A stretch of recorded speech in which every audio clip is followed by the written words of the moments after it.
I read the book, The Girl Who Was Supposed to Die, by April Henry. She also wrote a book about another girl called Girl Stolen. But I'm not going to talk to you about that. I'm going to talk to you about the first one, about the girl who was supposed to die. This book starts off when she wakes up, I think. Yeah, that's how it starts. And then there are two guys talking about how she doesn't remember anything that happened before this. And the other guy tells the guy, go and finish her off. That means he wants her to kill him. And so the other guy leaves. They don't know that she's awake yet, though. They think that she's sleeping.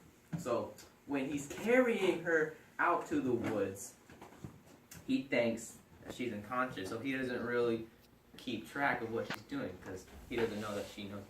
And then they get to the spot or somewhere, and then she pushes him down and does something, and then when he falls, his head hits a rock, and so she thinks that she may have killed him.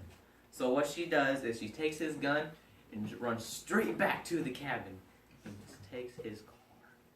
So she drives and drives and drives away from the... Oh, but first, when she's being dragged out of the cabin, she sees a chair and a pair of pliers on the table that are all bloody with fingernails right by the table.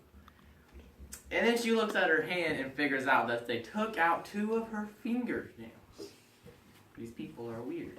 And when she gets back to the cabin, because the other guy's dead and the other guy left, she's all alone now. She looks through the cabin, but it has been cleared of everything.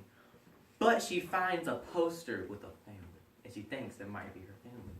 So she takes the poster and brings it with her, along with the gun that she took from the guy.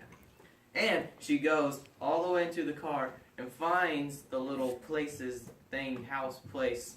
She also took the guy's phone too. And then she finds the little police thingy-mabob. That's not really cops. They have nothing to do with those. And then he talks to them, and the cop thinks that she's on drugs and alcohol because she remembers nothing of her whole entire life before this very day. And so, what happens is they get a call from a person saying that she has somehow escaped from a mental institution and did not take her pill. But that's not right. But the cop believes it. So he puts her in the back of her car. But she takes the gun out and points it at the cop. Takes the cop's gun, locks the cop inside of the back of his car, goes back in her car, and drives to the mall. And then she goes, because she's really, really hungry. She only has $2 left though. So she goes to McDonald's, goes on the $1 and buys a burger. And the guy, he's so nice. What was his name? His name's Ty. That's what I'm pretty sure. His name is Ty. He gives her a free water because he is just so nice. And when she's eating, she has to go to the bathroom before she leaves. But when she comes back out of the bathroom, she peers over. She recognizes a voice talking to Ty. This is late at night, so McDonald's is almost closed. She recognizes the voice. It is the man that told the other guy to kill her. But she is looking for her. But apparently, her and Ty are now working together after this because Ty sneaks her back to his house. Oh, what's going on there? But nothing happens with that. And then so they go back to his house. And they meet his roommate, James. I think that's what his name was. And so they investigate and they do some stuff. And then they don't know what really happened. If the guy was trying to kill her or if she really escaped from the mental institutionist. This is just like the first 8 chapters. There's like 40 chapters.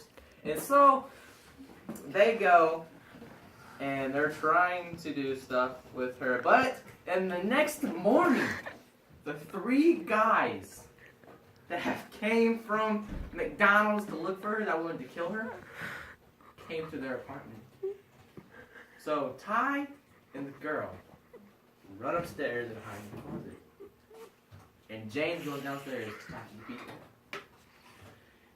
But they asked James to come in, but James says no, that I am gay, so something, I don't know, I can't remember. That's what he told the people. I can't really remember what that had to do with anything, I just thought that was information. And that is also police harassment and some brutality or something like that, because they do not have search warrants to come inside their house. And so they think it might be too risky to take Ty's car to go to the library in search for more. No, they go to a coffee house first. So they go on skateboards. They go on skateboards and they see the guy. But first, so the people don't recognize the girl, James cuts off almost all of her hair and he dyes it black. Oh, and by the way, James is a certified hair person, by the way. And so they leave and skateboard. So now she is